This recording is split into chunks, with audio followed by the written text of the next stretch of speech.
In the blistering heat of the summer of 1716, 14 of South Carolina's most influential plantation barons assembled at the Grayfield estate, expecting nothing more than another routine council meeting. None of them would leave that house alive. When officials arrived 3 days later, what they encountered was beyond comprehension.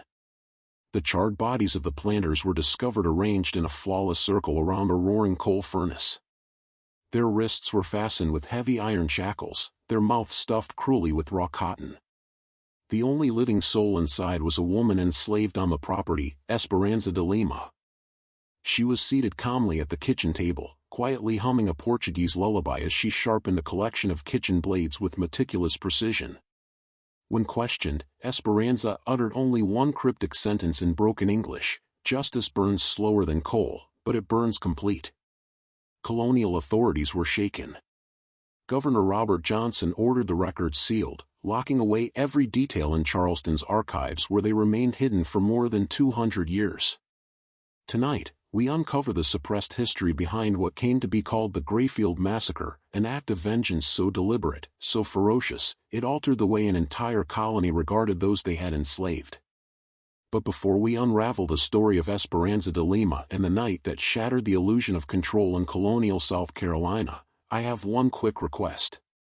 Hit that subscribe button and ring the notification bell so you never miss stories like this, accounts buried under centuries of silence and covered up by those in power. And let me know in the comments, what state are you watching from? Does your region hold dark secrets of its own that history has conveniently chosen to forget? Now, let us step back in time to 1716, and trace how a woman dismissed as property engineered one of the most calculated acts of retribution in early American history. Her story begins not on the night of blood and fire, but 15 years earlier, in the thriving port city of Charleston. The year was 1701. The colony was thriving, its newfound prosperity built on the backs of enslaved Africans forced to work the endless rice plantations stretching across the coastal lowlands. Among the most prosperous landowners was Edmund Grayfield, a second-generation colonist who commanded nearly 3,000 acres of reclaimed swampland along the Ashley River. Grayfield was infamous, even among men known for cruelty.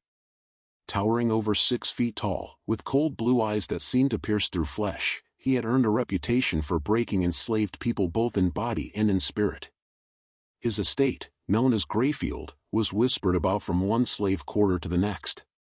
Those who were sent there, it was said, either perished within a year or emerged stripped of all will to live. That same September, a Portuguese slave vessel called the Santa Maria dropped anchor in Charleston Harbor, carrying 180 captives from the Angolan coast. Among them was a young woman, perhaps no older than 20. Her captors would later record her as Esperanza de Lima. To the planters who examined her like livestock at the market, she seemed unremarkable, average in stature, strong but not extraordinary, with intelligent eyes that watched silently from beneath a veil of exhaustion.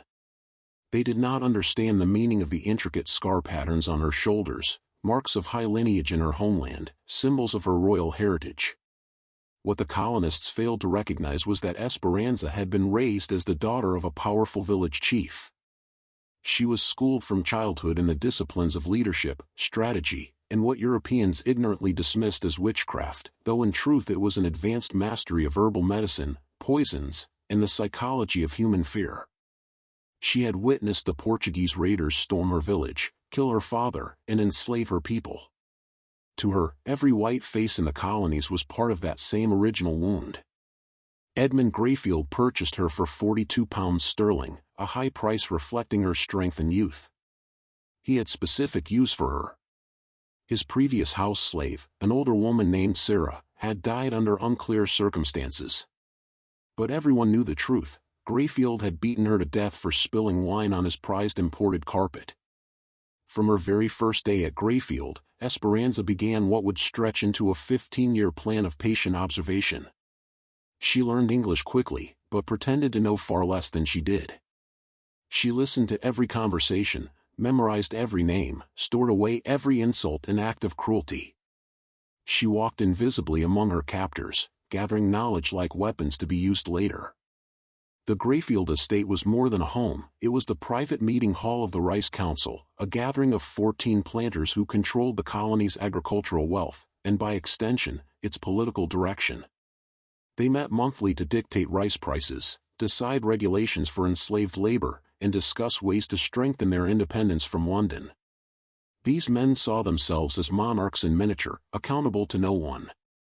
The council's members were a roll call of colonial power: Edmund Grayfield, the de facto leader; William Petton, whose rice exports surpassed any in the Americas; James Rutherford, a judge and planter; Marcus Sutton, owner of the largest slave trading business between Charleston and Savannah; Henry Caldwell, whose political reach extended straight into the governor's mansion; Thomas Harrington, once a naval officer, who ran his estate like a garrison; Benjamin Fairfax, heir to one of the oldest colonial fortunes; Samuel Kingsley, infamous for seasoning Africans newly arrived from across the Atlantic; Robert Fielding, known for devising ingenious methods of torture; Charles Warwick, who managed an estate that acted as an information hub; Jonathan Crichton, keeper of breeding records for enslaved families; David Norris, physician-turned-planter, who calculated how to extract the most labor before death claimed his workers;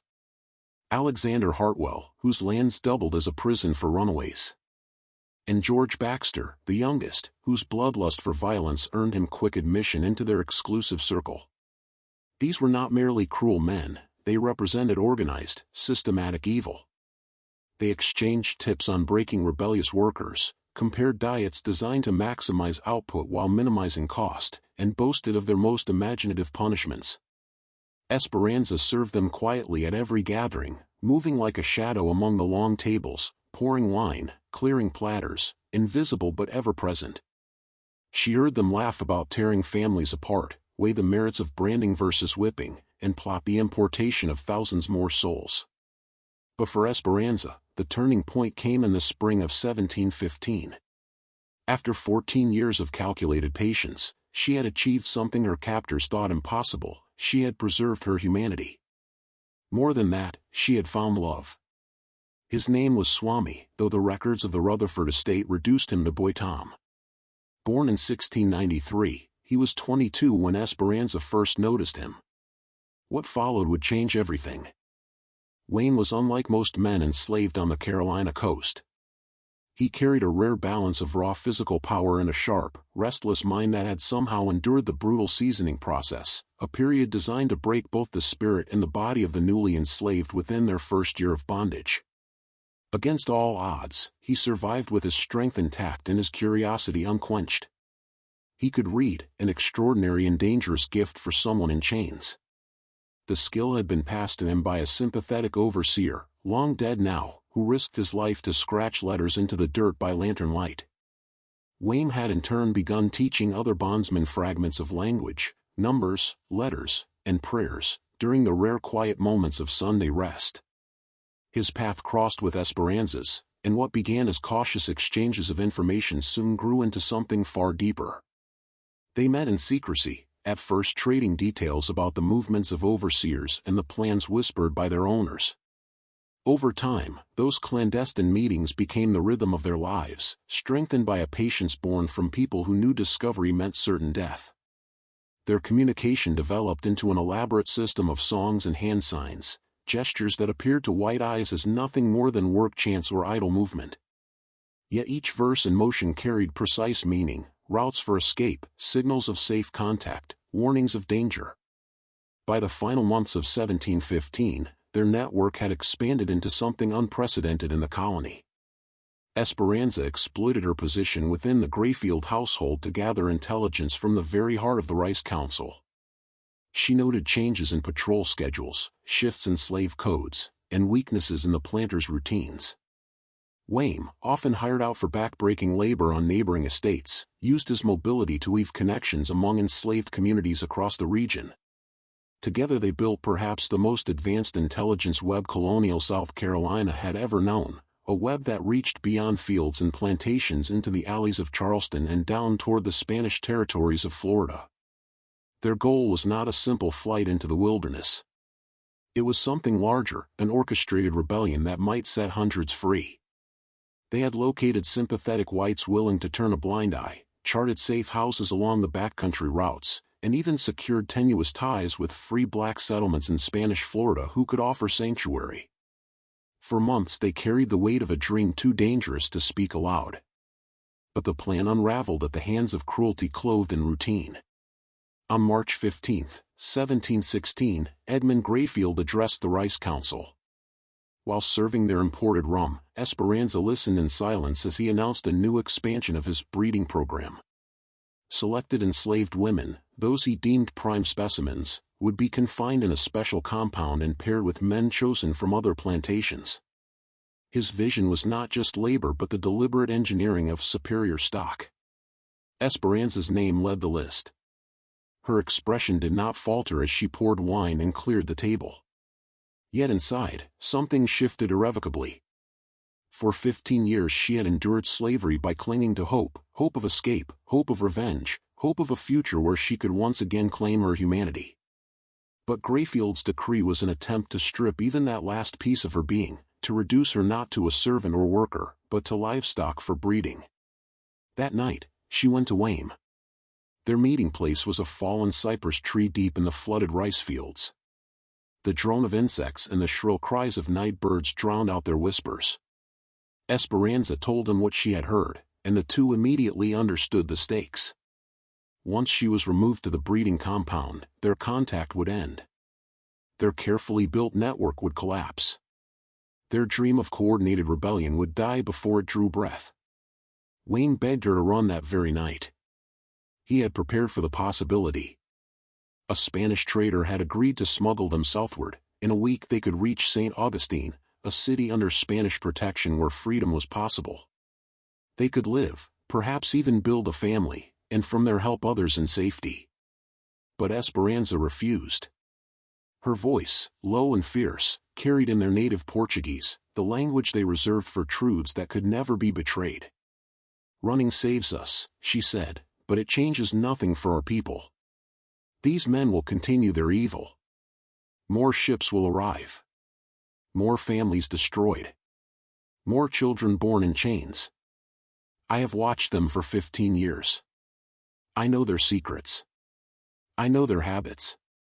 I know when they are most exposed. We have only one chance to strike. One chance to make them feel the fear they have sown into us." Wame's stomach nodded. He understood immediately what she proposed, and it terrified him. Not death, slaves lived every day with death hanging like a shadow, but the kind of elaborate torture the planters designed for rebels. Punishments meant not just to kill, but to break the will of every other enslaved person forced to watch. And yet, he also understood the truth in her words. Their escape would save only themselves. Her plan, though unthinkably dangerous, could leave an imprint carved into the heart of the system. So, they chose vengeance. For the next 2 weeks, they constructed a design that blended espionage, strategy, and sheer audacity. Esperanza would use the council meeting as the moment of attack. Wayne would secure the logistics, gathering materials, arranging alibis for those who might be suspected, ensuring signals were in place. Together, they devised what historians might later call the most methodical act of slave resistance in early America. Their strategy relied on one simple, damning truth Esperanza had learned after a decade and a half. The men of the Rice Council were arrogant in their power, so assured of their supremacy that they never imagined vulnerability. The meeting of June 23, 1716, would be their last. That morning, the air itself felt oppressive. South Carolina's summer pressed down like a furnace, the kind of heat that smothered even those born to it. Esperanza rose before dawn as she had done every day since her arrival at Grayfield. She moved through her routine, outwardly unchanged. But within, every step carried the weight of culmination, 15 years of observation, 15 years of planning, 15 years of rage held in silence. The Rice Council was scheduled to convene at 2 in the afternoon. That would allow the planters time to travel from their distant estates, settle into Grayfield's parlor, and conduct preliminary dealings before the official business began. Such gatherings typically stretched late into the evening, 4, sometimes 6 hours, depending on the depth of their greed and the quantity of Greyfield's rum. Esperanza had studied their rhythms like scripture. Marcus Sutton always arrived ahead of the others to bargain privately. Benjamin Fairfax's weak bladder drove him from the room every hour and a half. Discussions of rice markets came before dinner, talks of punishment and slave management followed, when rum loosened tongues and made cruelty casual. Most important of all was the estate's great furnace. Built in 1695 at immense expense, it was the pride of Edmund Greyfield's kitchen. Unlike the modest wood fires that served most plantations, this coal-fed monster could sustain temperatures far beyond common need, over 2,000 degrees Fahrenheit, hot enough to melt metal. Towering nearly 8 feet high and 4 feet across, constructed from imported firebrick and bound in iron, it dominated the room. Greyfield boasted of it to visitors as evidence of his refinement and wealth. But what Greyfield flaunted as a symbol of status, Esperanza had studied as a weapon. For months she observed its operation, learned to feed it, to starve it, to force it to roar hotter and longer than its makers intended. Quietly, she had begun stockpiling coal in a side chamber, telling overseers it was at her master's command, for new expansions in cooking. No one questioned her. No one imagined. June 23 was no ordinary day. It was the day the fire would not only cook, but consume. 3 days before the appointed meeting, Esperanza received the blow that sealed her fate and burned away the last traces of hesitation. Word reached her that Wayne had been sold. James Rutherford, ever the shrewd judge and planter, had decided his expanding rice fields required stronger hands. He persuaded Greyfield to part with Boy Tom for the considerable sum of 60 sterling. The deal was to be finalized at the conclusion of the council gathering, with Wayne delivered to the Rutherford estate the very next morning. The news struck her like a blade to the heart.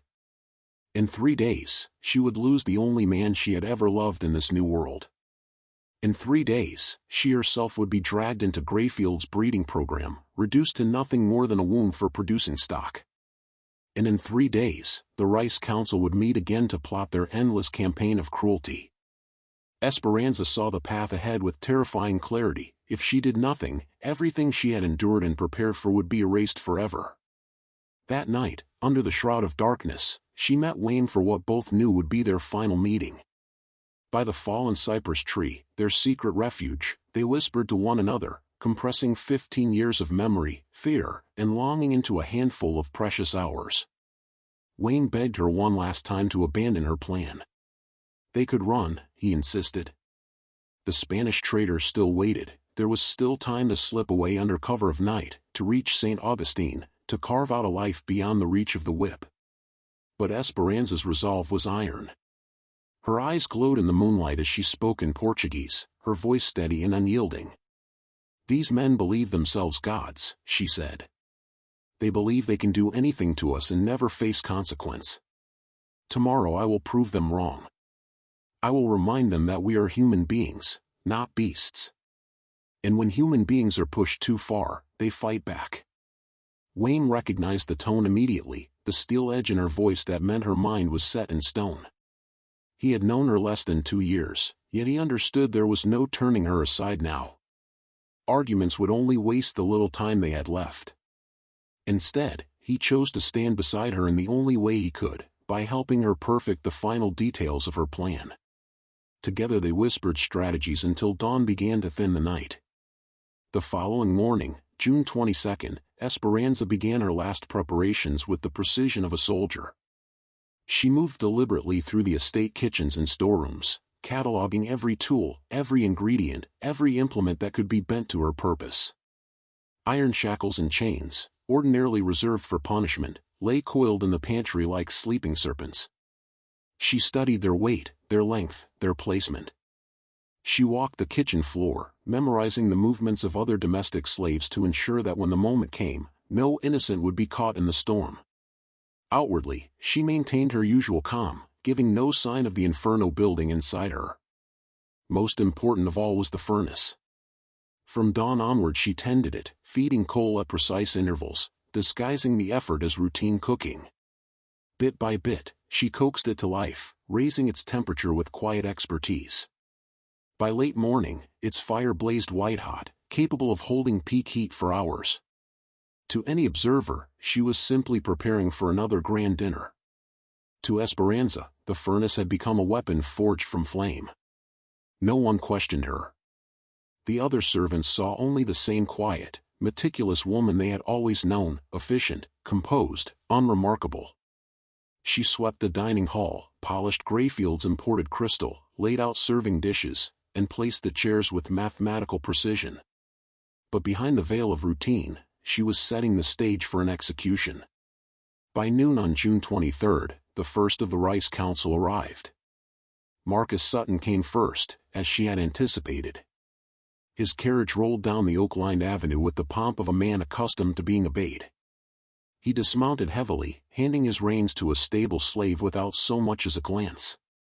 At 53, Sutton was among the council's elder statesmen. The years of luxury clung to him, a thick waistline, thinning gray hair, and the ruddy complexion of a man too dependent on imported rum. Yet his eyes betrayed no softness. They were cold and calculating, the eyes of a merchant who had built a fortune on human suffering. Sutton's plantation specialized in seasoning, a chilling euphemism for the brutal breaking process inflicted on newly arrived Africans. It was he who devised the methods to strip new captives of identity, language, and spirit until they emerged pliant enough for the fields. To Sutton, men and women were not people, but raw material to be refined, their resistance crushed into profit. He walked into Greyfield's estate that afternoon with the confidence of someone who believed himself untouchable, unaware that every step carried him closer to the fire. She waited until the hour the men felt safest, until the conversation had thinned into comfortable anecdotes and laughter, until inhibitions softened by brandy and the warm assurance of power. At exactly 9:47 p.m., as the imported German clock chimed its small, unforgiving notes, Esperanza de Lima put the final pieces of her design into motion. Her signal was a two-note hum in Portuguese, the same lullaby she had been heard singing earlier while sharpening knives. To anyone else it would have sounded like the soft, meaningless tune of a tired servant. To the network she and Wayne had built it meant, now. In the kitchen, long-practiced hands that had only ever been seen as instruments of domestic service became precise instruments of rebellion. Other slaves who had been given careful roles, sympathetic cooks, a stable hand, a seamstress who had hidden small lengths of cord in her basket, moved without hesitation. Faces that had been taught to lower in the presence of white men lifted with a single, terrible resolve. Esperanza had laced the brandy meant for the post-dinner drinks with a subtle sleep-inducing extract she had learned to make from the herbs and roots of her homeland. It was not immediately lethal, its purpose was to slow reflexes and dull senses, long enough for the planters to be bound and gagged without the room exploding into chaos. She poured carefully, her hands steady. One by one the men raised their goblets. Toasts were made, another good harvest, the colony's future, glasses were drunk. Within minutes, eyes grew heavy, speech fuzzed, the swagger of entitlement blunted into a drowsy stupor. While the brandy worked, other preparations moved like shadows across the room. The seamstress and the stable hand slipped into the parlor with lengths of rope hidden beneath shawls, the kitchen boy in a field hand. Men who had been briefed and who had the cover of night, entered bearing iron shackles and heavy chains taken from the pantry under pretense of fetching cleaning supplies. Esperanza walked among them, her face the same passive mask it had been for 15 years, as she took in the scene of her captors at their most vulnerable. She noted the way James Rutherford slumped forward, the way William Petton's hand trembled on the table, the angle of Marcus Sutton's chin, small things she had catalogued over years and would now use as leverage. They bound them methodically. Not in the messy, improvised brutality of an uprising born of panic, but in the cold, efficient manner of a plan executed by those who had watched their oppressors' patterns for years. Shackles clamped around wrists, then linked to chains that allowed just enough slack for a man to shuffle, but not enough to rise. Bodies that had measured out other people's labor now measured out their own helplessness. Raw cotton, simple, coarse batting pilfered from a storage chest, was forced into mouths as makeshift gags. It would muffle screams, clog breath, and seal a final humiliation onto the faces of men who had spent lifetimes depriving others of their dignity. Some were carried, some stumbled with the weight of inebriation and the surprise of betrayal.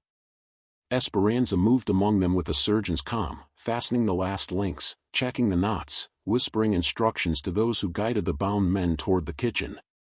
Wayne and a handful of trusted conspirators took up positions at the doors and along the estate perimeter.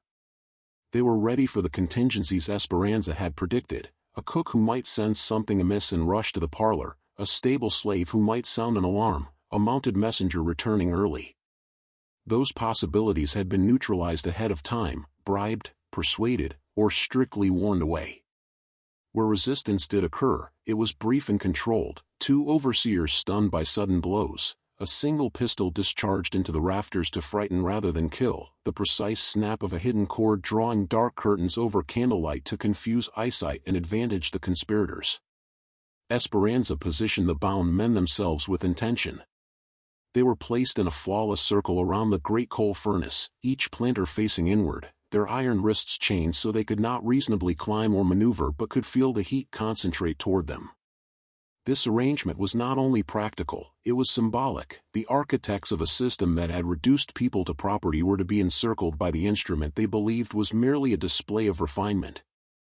Their gilded table, their expensive glassware, the oak imported from England, these trappings of status lay abandoned, made absurd by the sight of men who had trafficked in human lives now reduced to chained figures around fire. For a moment, amid the low moans and the whisper of cord and metal, the room seemed to breathe differently. The men who had once controlled conversation now watched with the raw human terror that comes when the illusion of control collapses. Esperanza walked a slow circle, meeting each gaze with a look that carried no triumph, only something colder, an implacable, inevitable justice. To some she murmured in Portuguese, to others she spoke in the same broken English she had always used around them, letting the words fall heavy and clear. "You taught us how to fear," she said, "and now you will know how it is to fear." Then she set the furnace. Not with a single dramatic torch, but with the expert patience of someone who understood flame as a craftsman understands a blade. Coal that had been pre-stoked roared to life under her hand as she manipulated dampers and vents, forcing a furnace designed for cooking to climb beyond its normal limits. Wayne and the others secured the doors and windows, ensuring heat would climb, smoke would be directed, and then retreated to watch the mechanism of retribution unfold. The fire ate through timber and coals in a deliberate, growing hunger, radiating a heat that began to scorch the air and dry the breath from the parlor. Screams rose, harsh and human, for a little while, confused, brittle noises that broke off into coughs and then into the ragged sound of fear stretched thin. The room filled with a smell of burning wood and hot metal and the tang of brandy that had done its work too well. But even as chaos reigned in those final moments, the execution remained clinical in its cruelty: no gratuitous mutilation, no gleeful violence. This was not a slaughter born of bloodlust, it was a message designed to pierce the marrow of an entire system. Esperanza stayed at the edge of it, humming once more in Portuguese, a lullaby reframed as a requiem. When the last noises subsided, a stunned hush lingered like ash. The furnace cratered the center of a scene that had been transformed utterly, a ring of prone, immobile bodies, iron chaining that gleamed in the furnace light, an estate's great table and crystal were rendered absurd and fragile against the finality of what had occurred. Esperanza walked among the smoldering embers, checking, cataloging, ensuring no missteps remained to incriminate the living who had helped her. She gathered any papers that might link conspirators to the house, replaced certain items to create a plausible narrative of a night interrupted by accident, and took from a pocket a small scrap of cloth that she folded and tucked away, a token she would carry of what she had risked and what she had taken. Then she did what she had practiced more than anyone knew: she took her place by the kitchen hearth and resumed her work. She began to sharpen knives with the same steady motion with which she had begun months before, humming the lullaby that had become the evening's metronome. Outside, Wayne and the others melted into the shadows, some slipping away toward arranged hiding places, others to blend with the slave quarters where alibis had been rehearsed. In the hours that followed, when the first curious neighbor would knock and the first lantern-bearer would arrive from a nearby plantation to ask what had happened at Grayfield, the house would present the face of quiet domesticity that all planters expected: servants busying themselves, the stable in order, no immediate sign of the nightmare that had just transpired within.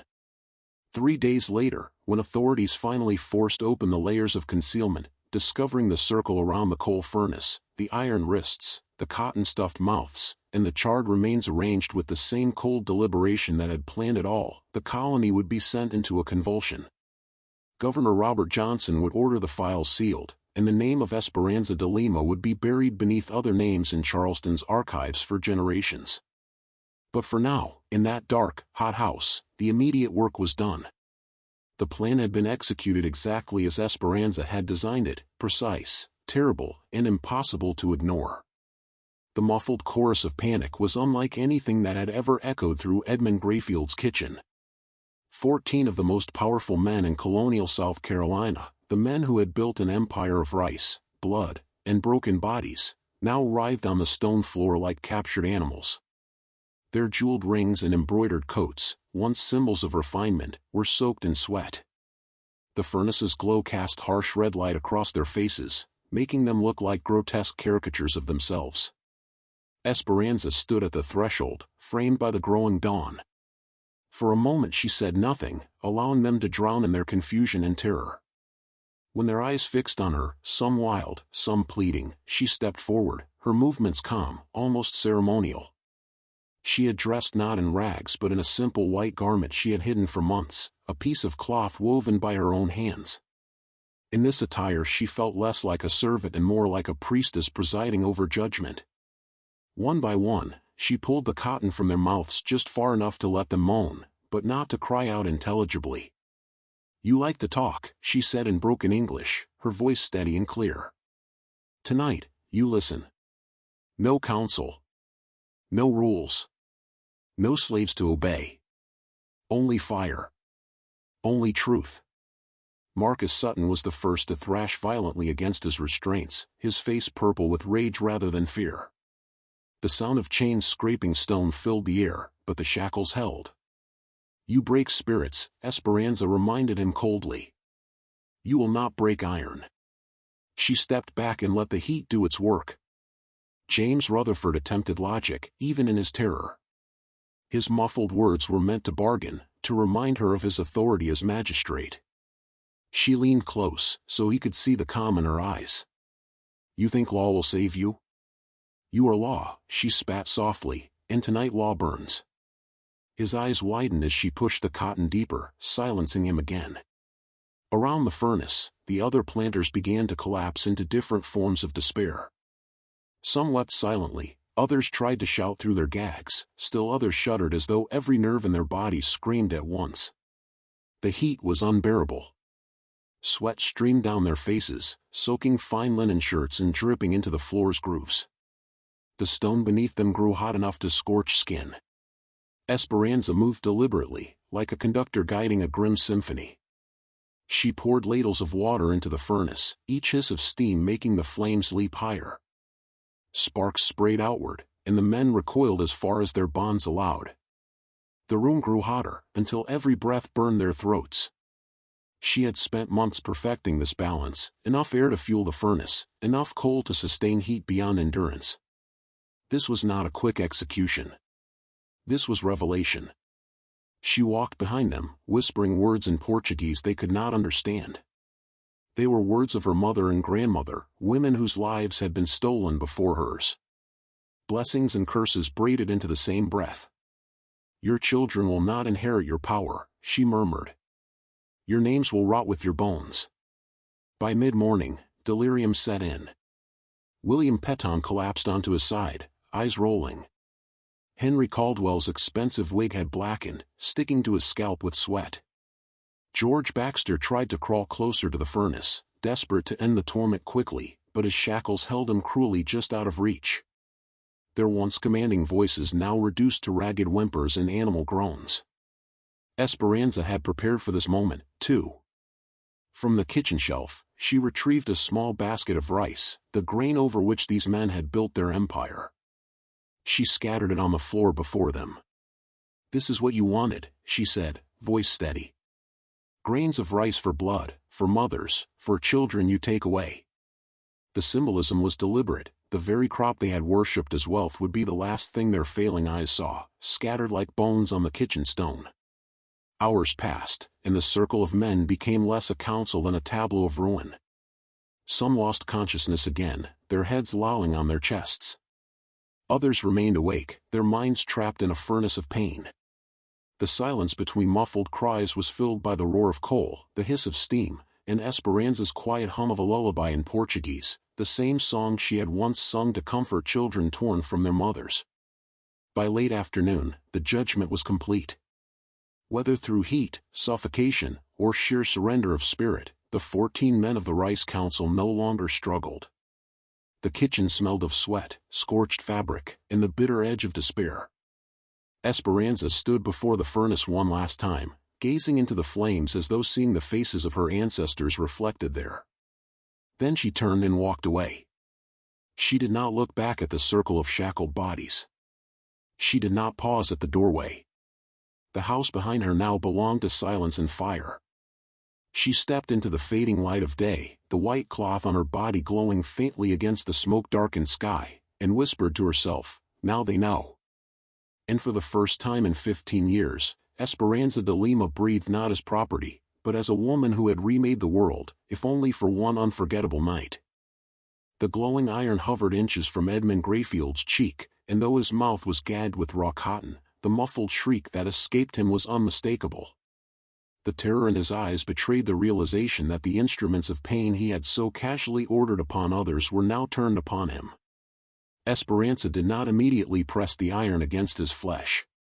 Instead, she withdrew it slightly, letting him anticipate the inevitable. She understood, as they did, that anticipation was its own form of agony. Slowly, she walked the circle, pausing before each restrained man, lowering the glowing rod until their skin prickled and their hair singed from the heat. They twisted and writhed against their shackles, sweat cascading down their faces, bodies jerking uncontrollably as instinct urged them to flee. But there was nowhere to run, no escape from the circle of fire she had created. Finally, she returned to George Baxter, the man who had once remarked that slaves were most profitable when bred young and cold by 30. Without a word, she pressed the iron rod firmly against the exposed skin of his forearm. The hiss of searing flesh filled the kitchen, accompanied by a muffled, high-pitched scream that seemed to rattle the very walls of the estate. The smell was nauseating, a mixture of burning meat and expensive cologne. The other council members recoiled as far as their chains would allow, their eyes wide with horror as Baxter convulsed. Esperanza held the rod in place for a long, merciless second before pulling it away, leaving behind a charred, blistering wound that would never heal. She let the silence that followed linger, broken only by Baxter's ragged gasps. Then she spoke, her voice calm, almost instructional. "This is the smell of ownership. This is the sound of profit. You wanted strong bodies and docile minds. You forgot that even docile minds remember." She placed the rod back into the furnace, where it glowed brighter with renewed heat. Next she moved to William Petton, who had tried to avert his gaze, trembling violently. She crouched beside him, her expression soft, almost tender, like a mother soothing a child. "You told your overseers to starve field hands who slowed their pace. You taught men to ration food as punishment, to treat hunger as discipline. Do you remember, Mr. Petton, how it feels to be hungry?" Her tone hardened. "No. But you will remember what it feels like to burn." She pressed the second iron rod, smaller, sharper, against his ankle. His body bucked wildly as the sizzling sound joined the growing chorus of agony in the kitchen. Esperanza did not hurry. She was deliberate, methodical, careful to give each man the full weight of anticipation before delivering pain. With Charles Warwick, she drew the rod slowly across the surface of his arm, leaving a glowing line of scorched flesh that branded him as permanently as he had branded slaves. With James Rutherford, she forced the rod close to his lips, stopping only when the skin blistered from proximity, reminding him of the countless mouths he had silenced by force. Each man became a vessel of torment, their cries muffled but their eyes screaming louder than words ever could. Hours passed in this hellish theater. The coal furnace roared like a beast, its heat amplifying every sensation, turning the air itself into another weapon. By late morning, several men were near collapse, drifting in and out of consciousness from shock and dehydration. But Esperanza would not permit them escape through fainting. She had prepared buckets of cold brine from the smokehouse, and with practiced precision, she splashed the liquid across their burned flesh. The salt tore through raw wounds like knives, ripping fresh screams from throats already raw with effort. She looked around at the circle of men who had once believed themselves untouchable, men who had dictated the fate of thousands with a gesture of the hand, and she saw them for what they were: fragile, trembling creatures stripped of power, stripped of dignity, stripped of the illusions that had sustained their empire. "Now," she said, her voice carrying over the furnace's roar, "you understand. Pain is not a tool of order. Pain is a mirror. It shows you what you truly are when stripped of everything else. And you are nothing." With those words, she raised the rod once more, and the ritual of fire and retribution continued, hour after hour, searing the legacy of cruelty back upon the flesh of those who had authored it. The colony's leaders faced a crisis unlike any they had rehearsed. On one hand, the killings at Grayfield demanded a demonstration of force, a swift, public response to reassure trembling planters and to reassert the absolute power of white authority. On the other hand, the very existence of such a meticulous, devastating act of resistance suggested a level of organization and intelligence among the enslaved population that terrified them far more than mere violence ever had. If slaves were capable of this degree of planning and execution, the fragile edifice of their economy and social order might be in far greater peril than anyone wanted to admit. Within hours, riders were dispatched across the Lowcountry to notify families, summon local militias, and draw the lines of inquiry the colonists believed would restore order. The newspapers, small sheets printed in Charleston, breathed rumors of infernal plots and unnamed conspirators. At Grayfield, the immediate response was brutal and bureaucratic in equal measure. Overseers combed the quarters, searching for accomplices and hidden contraband.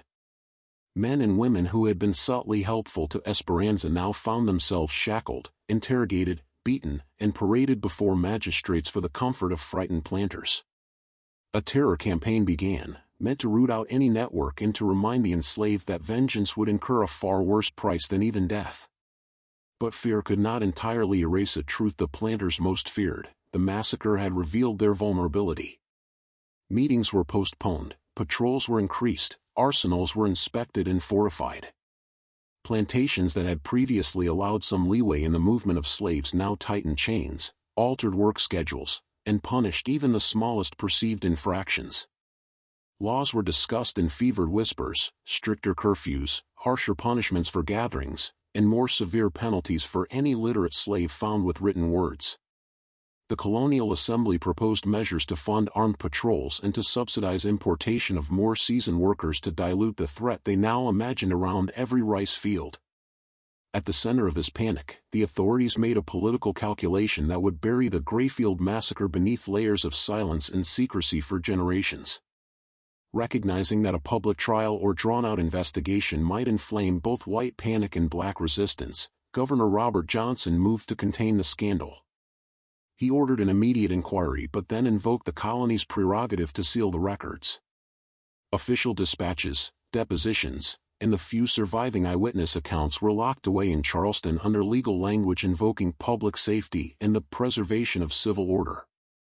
The governor's order was clear: no public discussion that might encourage imitation, no sensational trials that might inspire sympathy, and no details that could be seized upon by outside powers.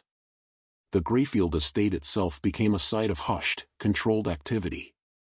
Investigators documented the scene with a cold efficiency, more concerned with who might have aided Esperanza than with the moral weight of what they found. They catalogued the iron shackles, the coal, the ledger entries, and the charred remnants of expensive linens. They recorded testimony from domestic servants, those who would later be forced into silence by threats and beatings, and they listed names, some true and some coerced, of supposed conspirators. Yet in the official reports, the raw human story was flattened into bureaucratic language: malicious insurrection, poisoning and arson, tumultuary slaughter. The more inconvenient truths, the names of sympathizers, the map of the intelligence network, the detailed ledger entries that proved decades of cruelty, were consigned to the governor's sealed files. For those in the enslaved community, the immediate aftermath was a landscape of grief and terror. Families mourned the dead they had lost to sail and sickness and the slow violence of field labor. Others watched neighbors dragged away to face questions that would only end in punishment. Esperanza de Lima's fate, for a time, became the axis of rumor and myth. Some swore she had died in the kitchen, consumed by the very flames she stoked. Others claimed she had vanished into the swamp and been rescued by fugitive communities bound for Spanish Florida. A handful whispered that she had been captured, publicly executed, and displayed as a warning. None of these accounts could be verified, not because the truth was simple, but because those who might have told it were silenced by force, fear, or the heavy hand of official secrecy. In the private chambers of power, however, the narrative was far more strategic. The sealed records allowed the colony's leaders to declare an official version of events that served the interests of the plantation elite. The massacre would be framed as a senseless crime driven by a few insane conspirators rather than as the logical, calculated response of a woman who had watched her people be destroyed for decades. By framing the incident as the product of individual madness, the ruling class aimed to deny the existence of a political enemy and thus avoid the uncomfortable truth that their system had created trained, organizing minds capable of coordinated resistance. This suppression had consequences that stretched across generations. With the files closed and public conversation muted, the Grayfield massacre sank from a living event into an undercurrent of fear and private rumor. Families who had once spoken about the incident found their voices dulled by legal warnings and communal intimidation. Histories were rewritten, public memos reduced the scope of the killings to a short-lived riot. Yet the memory of what happened did not die completely. In the quarters and in whispered prayers, the story of Esperanza and Wayne, of the intelligence network, of the furnace, of the ledgers read aloud, persisted like embers beneath ash. It was passed from mother to child in coded songs and in the quiet teaching of names and dates disguised as simple folk tales. Over the following decades, the colony changed in ways both subtle and profound. Some planters doubled down on cruelty, others quietly altered practices, haunted by the knowledge that power was not absolute. The sealed files in Charleston remained a legal bulwark against full disclosure, and the name Esperanza de Lima, when it surfaced at all, was either demonized or romanticized depending on who told the tale. For 2 centuries, the record was locked away, a wound never permitted to scab. But wounds, even those covered by official seals and legal language, leave traces. In the margins of estate ledgers, in the cadence of certain lullabies, in the names passed quietly within families, the Grayfield story endured.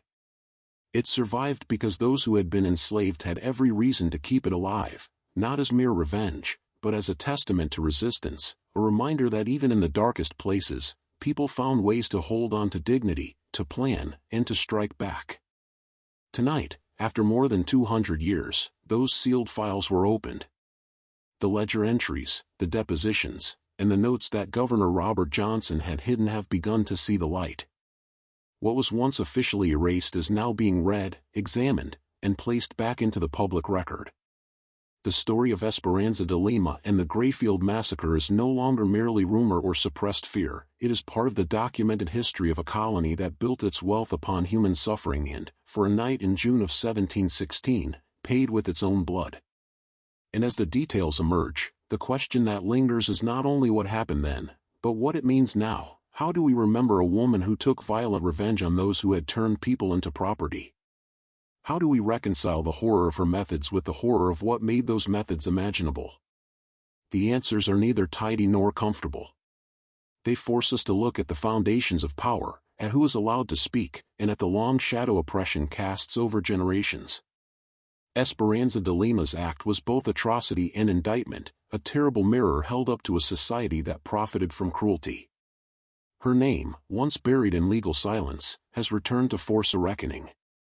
The Grayfield massacre, long shrouded by official secrecy, now demands to be understood in full, as vengeance, as resistance, and as a painful chapter in the history of a people who refused to be erased. When the records were finally unsealed in 1766, the colony was no longer the same place it had been when the Grayfield massacre occurred. The American colonies stood on the edge of revolution against Britain, and the contradictions of demanding liberty while maintaining slavery were becoming increasingly visible to all. The documents, written in precise clerical hand and stamped with the governor's seal, revealed the details of Esperanza de Lima's trial, her sentencing, and the official cover-up that had been orchestrated to preserve the illusion of planter invulnerability. By then, however, the truth of her story had already spread far beyond South Carolina, carried not by parchment but by whispered words, fireside stories, and coded songs that traveled along the same paths as goods, people, and ideas. To the colonial elite who read the documents, the revelation was terrifying. The fact that one enslaved woman had destroyed 14 of the most powerful men in the province with nothing more than cunning, patience, and access to a kitchen furnace was a reminder that their entire system rested on fragile ground. Their wealth and political dominance depended on the obedience of those they oppressed, and Esperanza's story proved that obedience was not inevitable but enforced only by fear, circumstance, and careful manipulation.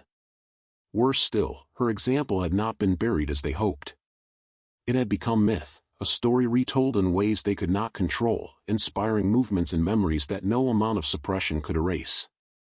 For the enslaved, the unsealing of the records confirmed what many had already believed in their hearts. Esperanza had lived, resisted, and left behind a legacy of defiance that stretched across generations. Some families still told stories of her lullabies, of her knowledge of herbs and remedies, of her whispered lessons about anatomy and pain. To them, she was not a murderer but a teacher, a prophet who had demonstrated that the chains of slavery could be shattered with intellect as easily as with force. The very act of sealing the records had inadvertently preserved her legend, allowing it to grow unchecked, free of the colonial government's attempts to dilute or distort the narrative. By 1766, a new generation of slaveholders feared not just rebellion, but the memory of rebellion. Plantation owners who read the records argued in hushed tones about how best to respond, but their debates revealed a deep insecurity. Some called for harsher measures, insisting that only absolute terror could keep enslaved people from rising up again. Others urged reforms, suggesting that slightly better conditions might prevent another Grayfield-style massacre. What none of them could admit publicly was that the balance of power had already shifted in invisible ways. The very act of hiding Esperanza's story had transformed her from a criminal into a martyr, her silence speaking louder than her words ever could. Outside official circles, the release of the records sparked renewed storytelling. Free black sailors carried the tale from Charleston to northern ports, where abolitionist pamphlets began to reference the mysterious woman of Grayfield. In taverns and parlors, sympathetic whites repeated the sanitized version of her story, emphasizing her intelligence and courage while glossing over the brutality of her revenge. Among enslaved communities, however, the full account was whispered with grim pride.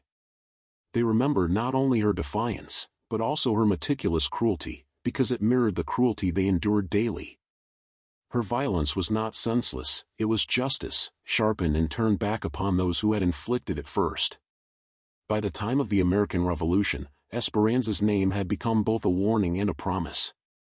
To white planters, she was invoked as a specter, a reminder of what could happen if vigilance slipped. To the enslaved, she was proof that no master was beyond reach, that the system could bleed, that freedom could be seized rather than begged for.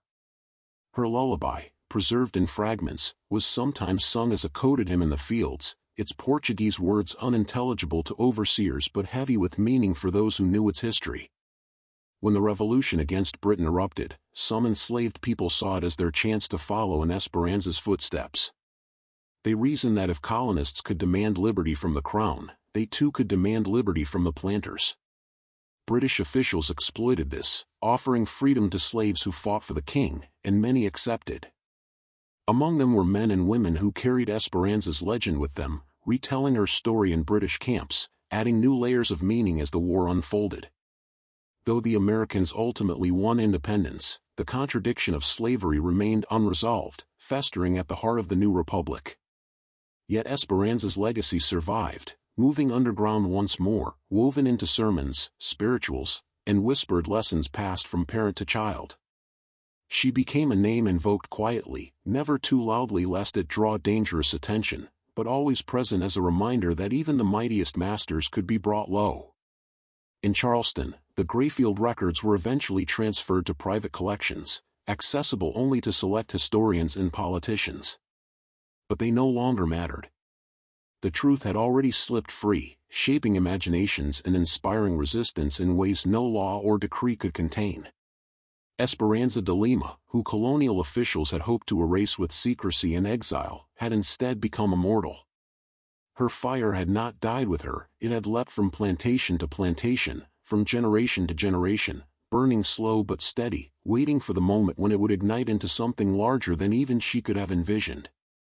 What makes the Greyfield story so compelling is not only the brutality of Esperanza's vengeance, but the way its echoes carried forward long after the smoke cleared.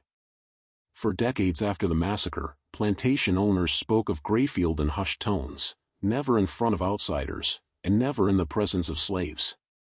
The official version of events, the tragic kitchen fire, was repeated in polite company, but those who inherited land, property, or even kinship with the men who died knew the deeper truth. Fear settled into the rice fields like a second harvest, heavy and inescapable. Some masters coped by tightening their grip, while others quietly softened their practices, but the underlying knowledge was the same: the illusion of total control had been shattered. By the mid-18th century, oral traditions about Esperanza had traveled far beyond South Carolina. In the Gullah communities of the coastal islands, she was remembered as the woman who burned masters with their own fire. In Spanish Florida, whispers of her intelligence network blended with accounts of maroon settlements, hidden villages of escaped slaves who carved out lives in the swamps and traded information across colonial borders.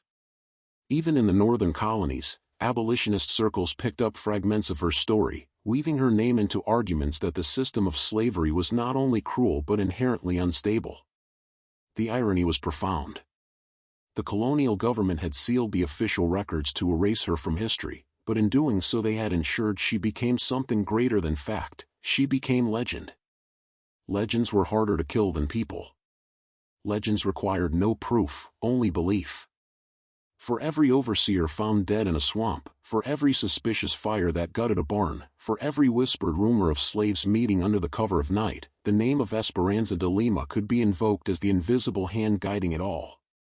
By the time the American Revolution erupted, the paradox was unavoidable. Colonists were shouting for liberty while keeping chains on others. In taverns and meeting halls, the rhetoric of freedom soared to the heavens, but in the cabins and fields of enslaved communities, another kind of liberty was being dreamed of, the kind Esperanza had embodied with fire and iron. Some enslaved people sided with the British, drawn by promises of manumission. Others watched carefully, knowing that the chaos of war might present new cracks in the system. Always, the story of Greyfield simmered beneath the surface, a reminder that masters could fall, that resistance could succeed. When the war ended and the United States was born, the new nation carried the same contradiction forward.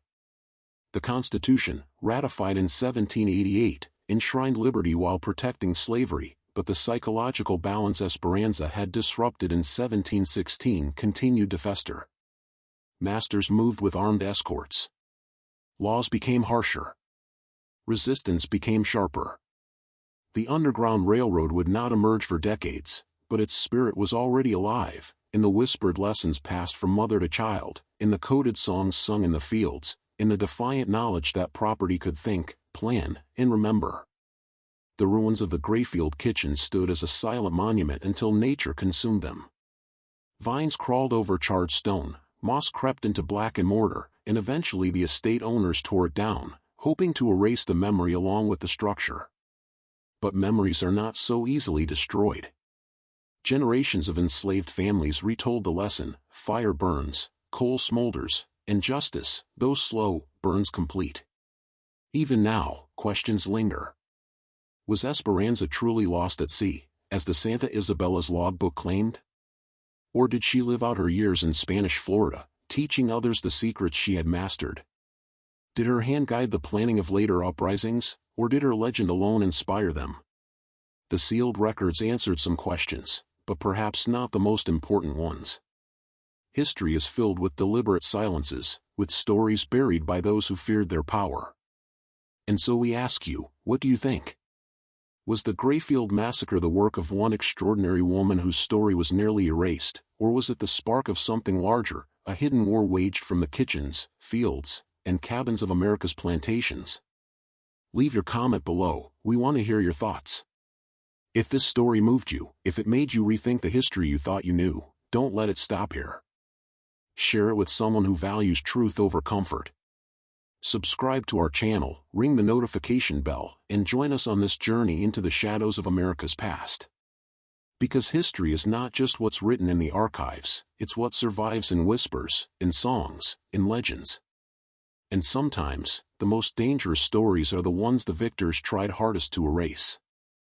In our next video, we'll uncover another buried secret, another untold tale that challenges the official record and reveals how resistance shaped the nation from its very beginnings. Until then, remember Esperanza's words, justice burns slower than coal, but it burns complete.